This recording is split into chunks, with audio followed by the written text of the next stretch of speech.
नमस्कार दोस्तों, मैं हूं दिनेश केवरा। बहुत बहुत स्वागत है आपका डेली न्यूज इंडिया 1.0 के इस प्रोग्राम में।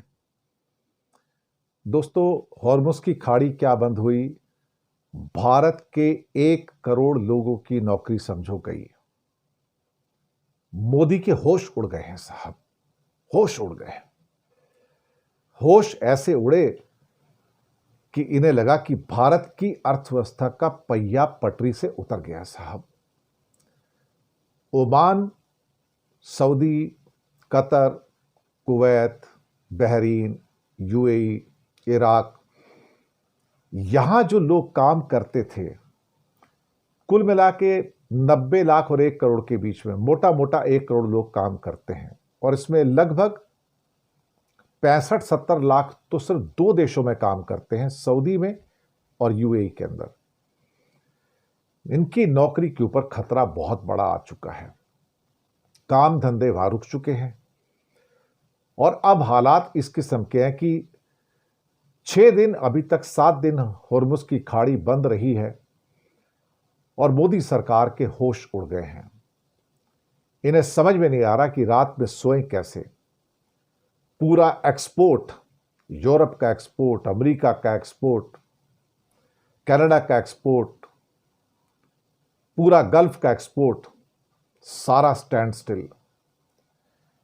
यही नहीं, चीन का एक्सपोर्ट, वियतनाम का एक्सपोर्ट, थाईलैंड का एक्सपोर्ट, जापान का एक्सपोर्ट, कोरिया का एक्सपोर्ट, सभी तो रुक गए।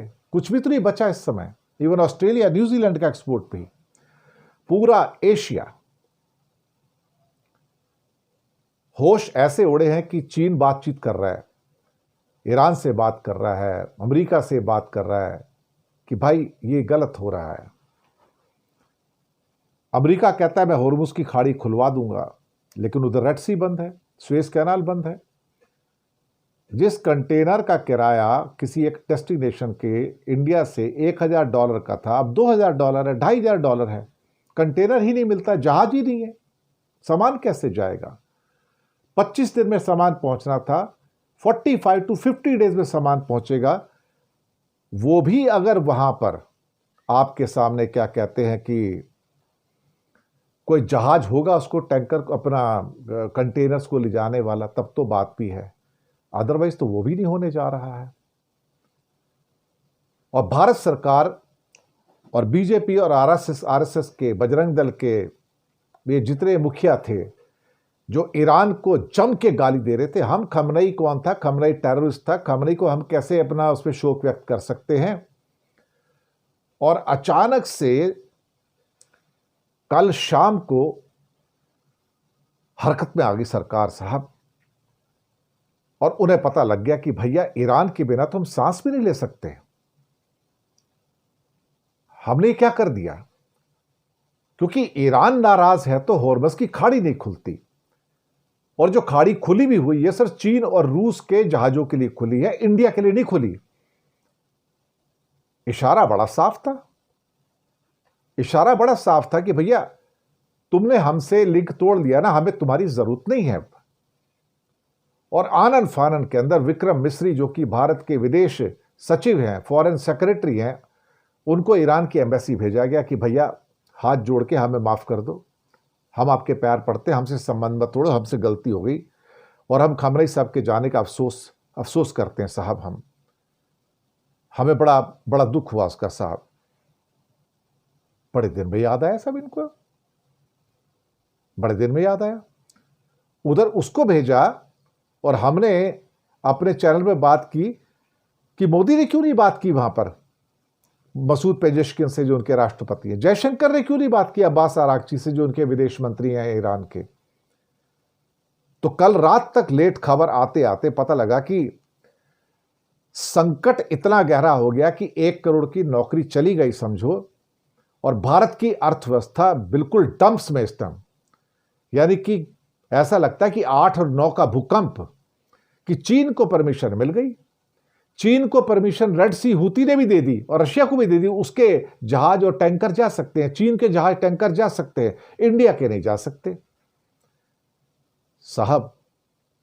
जयशंकर भागे और बोलते मैं फोन लगाता हूं, और तुरंत अपना विदेश मंत्री से बात की और कहते हैं भाई हालात बहुत बिगड़ रहे हैं, इन्हें संभालने की ज़रूरत है, और हमारे और आपके रिलेशन तो हजारों सालों पुराने हैं, हिस्ट्री से भी पुराने हैं साहब। अचानक से 2016 के मोदी के शब्द याद आ गए, जब मोदी आयतुल्ला खमनई से मिले थे। उनको 700 साल पुरानी एक कुरान की प्रति उन्होंने भेंट की थी मोदी ने, रेयर मैन्युस्क्रिप्ट। और साहब फिर कहते हैं कि हमारा तो आपका सिविलाइजेशनल रिश्ता है, सभ्यताओं का रिश्ता है, 5000 साल का रिश्ता है, हम कैसे तोड़ देंगे इसको। 1 करोड़ भारतीयों के हित, नौकरी। तो साहब आग लगी तो कुआं तो खोदना पड़ेगा ना। वैसे भी मोदी सरकार को थूक कर चाटने की आदत है, मैं आपको बताऊं। दोपहर को विक्रम मिस्री को भेजते हैं, जो कि भारत के फॉरेन सेक्रेटरी हैं। वो जाके हाथ जोड़कर ईरान के एम्बेसडर से कहते हैं गलती हो गई, हमें पहले आना चाहिए था साहब, हम शोक पुस्तिका में साइन करने आए हैं, हम आपके साथ शोक व्यक्त करने आए हैं कि आपके सुप्रीम लीडर की हत्या हो गई है, आयतुल्ला खमनई की हत्या हो गई है। और फिर उसके बाद साहब इनका विज्ञप्ति आई थी, जयशंकर कहता है कि मैंने बातचीत की उनके साथ और सिविलाइजेशनल दुहाई दी कि हम तो 5000 साल का रिश्ता है। और उसके बाद फिर रणधीर जायसवाल भी आ जाते हैं, जो विदेश मंत्रालय के स्पोक्स पर्सन है, कि हमारी तो ईरान के साथ बहुत पुराने संबंध हैं, ये कोई नए संबंध तो है नहीं। अजीब सी कहानी है साहब, अजीब सी कहानी है। तो 1 करोड़ लोग जाएंगे ना तो भारत की अर्थव्यवस्था ऐसे नीचे जाएगी, खड्डे के अंदर, खड्डे में नहीं खाई में जाएगी, कुछ बचेगा नहीं यहां पर। $50 बिलियन तो रेमिटेंस आता है, और इसके अलावा कम से कम नहीं तो ये लोग 5 करोड़ लोगों के, 1 करोड़ परिवार चलते हैं इनसे, 5 करोड़ लोगों की रोजी रोटी है। और ये वो लोग हैं जिनके पास पैसा है, जो इंडिया में अपने मकान बनाते हैं, अपना क्या कहते हैं बिजनेस करते हैं, उस पैसे से इनके बच्चे पढ़ते हैं, एजुकेशन में जाते हैं, और ना जाने क्या क्या होता है भारत में इस पैसे से। अगर ये पैसा इंडिया में ना आए तो साहब आप करोगे क्या? यहां तो मरने वाला हाल है साहब। और आपकी जो सो कॉल्ड जो कहते हैं फॉरेन करेंसी जो इतनी सारी जमा है $700 बिलियन की, उसे मिट्टी होते 3 महीने भी नहीं लगेंगे, मैं आपको बताऊं, 3 महीने भी नहीं लगेंगे उसे मिट्टी होते हुए। अचानक से 1 करोड़ भारतीयों की नौकरी क्या गई, इन्हें ईरान की याद आ गई और ईरान की ओर भागे। और ऊपर से भारत के ऊपर और भी हीट आई हुई ना।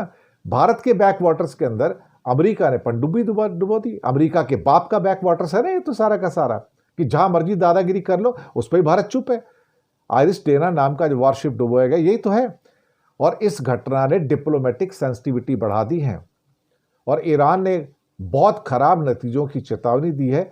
और भारत अब उसको पटाने में लगा, भाई साहब उनके जहाज छोड़े, मेरे भी जहाज छोड़ दो सर, मैं मर जाऊंगा नहीं तो बिल्कुल। लेकिन ईरान ने ऐसी कोई एश्योरेंस भारत को नहीं दी कि मैं तुम्हारे जहाज छोड़ दूंगा, क्योंकि भारत ने जो चोट पहुंचाई है ईरान को वो बहुत बड़ी है। अब थूक कर चाटने की कोशिश कर रही है मोदी सरकार।